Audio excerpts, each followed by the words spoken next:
নমস্কার, তনুকুর লাইফস্টাইলের নতুন একটা ভ্লগে আপনাদের সবাইকে অনেক অনেক স্বাগত জানাই। যারা প্রথমবার আমার ভ্লগটা দেখছেন তাদেরকে একটাই রিকোয়েস্ট, প্লিজ আমার চ্যানেলটাকে সাবস্ক্রাইব করবেন। এদিকে কুহুর স্কুল ছুটি হয়ে গেছে, তাই দুই বন্ধু মিলে মনের সুখে এখন পার্কে একটুখানি ঘোরাঘুরি করে নিচ্ছে, তারপর বাড়ি ফিরবো। এই সময়টা ফেরার বড্ড তাড়া থাকে, কারণ এদের স্কুল এমন একটা টাইমে ছুটি হয় যে সত্যি মনে হয় কতক্ষণে বাড়িতে যাওয়া হবে, একটু খাওয়া দাওয়া করবে, তারপরে একটু রেস্ট নিতে পারবে। এই বাড়ি যেতে যেতেই 4:05-10 হয়ে যায়। তবে আজকে ওর বাবা বলেছে আমাদেরকে নিয়ে একটু রাত্রে বাইরে কোথাও খেতে যাবে। অনেক দিন আমরা কোথাও একসাথে বেরোই না, অনেক দিন, প্রায় 2-2.5 মাসের ওপর হয়ে গেছে। কিন্তু যেমন বলা তেমন কাজ তো আর সবসময় হয় না। আসার পর খেয়ে দিয়ে রেস্ট নেওয়া সব হয়ে গেছে।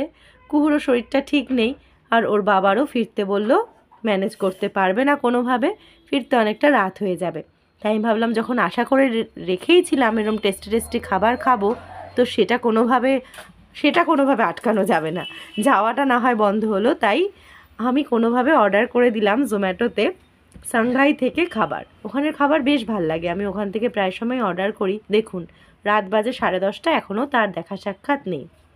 জানতাম রাত হবে, তবে সেটা যে কত রাত সে এখনও জানি না। এখন কখন আসবে, খাবারগুলো ঠান্ডা হচ্ছে, তবে ওর বাবা না আসলে ততক্ষণ খুলবো না। কুহুকে খাইয়ে দিয়েছি, ওর বাবা আসলে পরে একসাথেই আমরা খাবো। রাস্তাঘাট একেবারেই ফাঁকা হয়ে গেছে, যদিও এরম সময় ওর বাবা রোজ ফেরে, ওই 10টা, 10:30, 10:40 আগে কোনো দিনই আসে না। আজ বোধহয় একটু বেশিই দেরি হবে। আর এদিকে আমার ঘরের অবস্থা দেখুন, মিউজিয়ামের থেকে বোধহয় কিছু কম যায় আসে না। সত্যযুগের খেলনাও খুঁজে পাওয়া যাবে খুঁজলে, আর তার সাথে যে কত রকম ভাঙাচোরা জিনিস রয়েছে তা একমাত্র কুহুই জানে। কিছু ফেলতে চাইলে ফেলা যাবে না। মাঝখানে একবার আমার মা এসে ওকে না জানিয়ে 1 বস্তা খেলনা ফেলে দিয়েছে, সে আর জানতে পারেনি। সারাটা খাট জুড়ে ঠান্ডা লেগেছে, তাই বললাম যে মাটিতে বসে খেলিস না, খাটেই যা ইচ্ছা কর। ওদিকে বেল বাজছে, ওর বাবা মনে হয় চলে এসছে, যাই গিয়ে দরজাটা খুলি। ওর বাবা এসব ক্যামেরা ট্যামেরা একদম পছন্দ করে না বললে ভুল, ভীষণই লজ্জা পায় নাকি তিনি। তো যাই হোক, আমার ক্যামেরাটা এরম হট করে দেখে বলল যে আমার ভিডিও করছো, খানিক লজ্জা পেয়ে গেলেন। তো এসে দেখছে মেয়ের এই অবস্থা, কিন্তু তার কোনো রকম কোনো কিছুতেই আপত্তি নেই। মেয়ে করবে না তো কে করবে? সারা খাট জুড়ে করুক, আর খাটে আমরা শোয়ার জায়গা না পাই। ওই সারাদিন পর এই দিনের শেষে আসে, তো তাই যত আবদার, যত ভালোবাসা, মানে সবটাতেই কোনোটাতেই আর না থাকে না, তখন মনে হয় মাই ভিলেন হয়ে যায়। এটা হয়তো আমার ক্ষেত্রে না, অনেক ক্ষেত্রেই অনেক বাড়িতেই একই সমস্যার সম্মুখীন হতে হয় আমাদের মতো মাদেরকে। তো এবার খাবারটা না খেলেই নয়, কারণ খাবারটা ঠান্ডা হয়ে যাচ্ছে।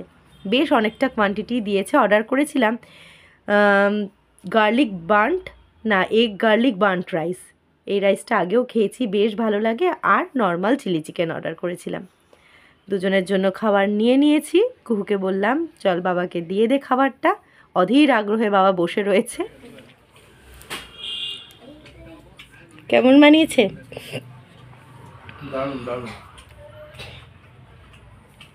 ব্যাস, শুনে নিলাম দারুণ। আর কোনো কথা হবে না, খাবার সময় তাকে ডিস্টার্ব করা যাবে না, মন দিয়ে তিনি খেতে ভালোবাসেন। তো খেতে খেতে আজকের ব্লগ এখানেই শেষ করি। সবাই খুব ভালো থাকবেন, সুস্থ থাকবেন, আর যদি আমার ব্লগ ভালো লেগে থাকে প্লিজ একটা লাইক আর কমেন্ট করে দেবেন। ব্লগ দিতে একটু দেরি হচ্ছে, তাও সবাইকে রিকোয়েস্ট করব পাশে থাকার। আবার পরের ব্লগ খুব তাড়াতাড়ি চলে আসবে। চলুন আজকের মতন এখানেই, টাটা।